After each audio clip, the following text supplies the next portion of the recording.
Hey everybody, it's Stacy with Bridges 52.7. Let's chat about the second Sonic movie that just came out, Sonic 2. I have to admit, I think the Sonic movies are a riot. They are just super fun, really cute. I enjoy them way more than I ever expected. So, really fun movies. This one, he starts out wanting to be a hero, and of course, he's got all these superpowers. Like, it's kind of obvious that he's going to be a hero. Like, everyone gets that, but he lacks some wisdom. So as he's trying to stop a bank robbery and save the city, he ends up destroying the town in the process. And so, but he's like, I saved the city, I stopped the robbery. And it was like, yeah, but you created more damage, you did more harm than good. What was it, the Hippocratic oath, I think it is, at first do no harm. That's kind of this, he needs some training on that. But he doesn't know it, and he's young and ignorant and a little bit arrogant, and he doesn't know what he doesn't know. And he's got these great visions of greatness, but he needs some tempering. And so this whole story is really about that process until at the end, he's in a different place, and they offer him the dream job of being the hero. And he's like, I think I need to be a kid first and go to school, whatever. He realizes there's plenty of time for that to happen. I don't have to grab it and make it myself. I can trust that when the timing's right, I'm going to get there. But he begins to realize that he's got some learning to do. And some of that has to do with humility. Some of that has to do with sensitivity. Some of it has to do with family and learning to trust others and let people in, because he has he doesn't want anybody to get hurt. So he's like, I'll just do it by myself, So learning to be part of a team. So there's some relational things he has to learn. So I just want to make a quick tie-in here with the Bible. So I love the story. To me, very much parallels. Ultimately, I go back to this all the time because this to me is my favorite passage in the Bible for a story arc ever. 1 Peter 5, 6 through 11. It's pretty much the story arc that you can place on every great story in the Bible, and it fits perfectly. I think this is God's favorite storyline. But it says, humble yourselves under the mighty hand of God, so that at the right time he may exalt you. And then it kind of unpacks that. So there's this beginning, right? Humble yourself, then God will exalt you. But in the meanwhile, as you're waiting, humbling yourself, waiting on God to exalt you, here's what's going to happen. You got to cast your cares on the Lord, because he cares for you. You're going to have cares. Be sober-minded, because the enemy's looking to devour you. Resist him, stand firm in your faith, knowing that other people are suffering too. I'm paraphrasing. And then after you have suffered a little while, the God of all grace, who called you to his eternal glory in Christ, will himself, excuse me, I am dealing with allergies. He will restore, confirm, strengthen, and establish you.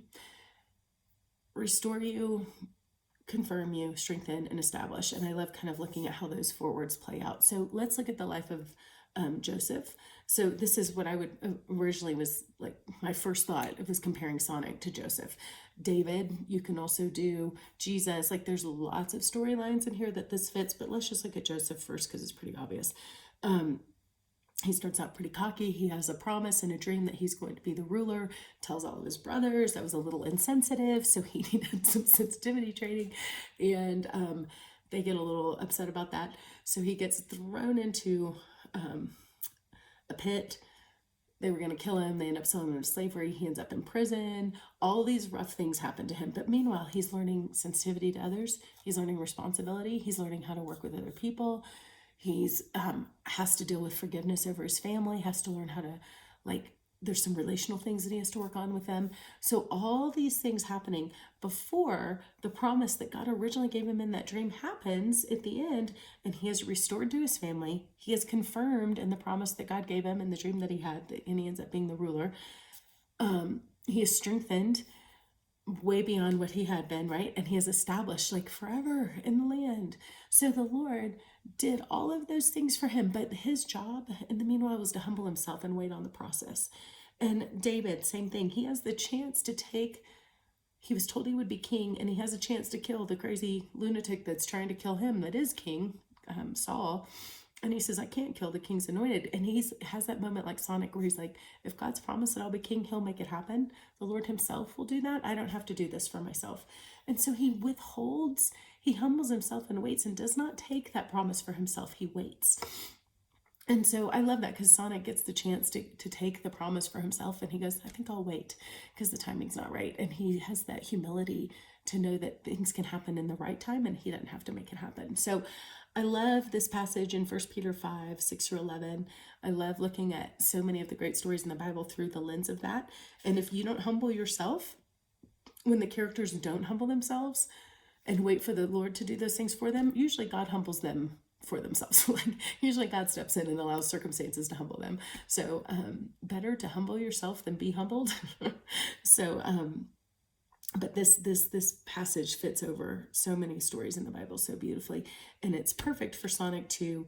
And like I said, Sonic, if you want to have conversations with other people, like comparing him to Joseph or David or Jesus, or there's a million, Jesus had to have the testing in the wilderness and did not take the promises for himself, and he waited. So we have Jesus doing that as well. Like over and over and over in the Bible, we have this storyline. So Sonic 2 is great because it just follows all these different biblical storylines. You could take your favorite one and put it right on top of it and connect some Bible lessons into the movies for hopefully for your family fun night. It's just a super way to take the time that you're spending together and make it more meaningful and bring things back around to the Bible and remind yourselves, your kids, your family that the stories we tell, like Jesus is the best storyteller, and when we tell stories, we're not gonna, there's nothing new under the sun, right? So when we tell good stories, we're just borrowing from what he's already written and repackaging it in a new way, because that's what we do. And we love that because there's a predictability about those stories that actually speaks to our soul, and it echoes in something that's like been there for all of eternity that we resonate with and we love. And so that's why these like archetypal kinds of stories actually really work so well. And we don't get tired of them because they speak to the greatness of God as the storyteller of all time. So, all right, everybody, have a good night.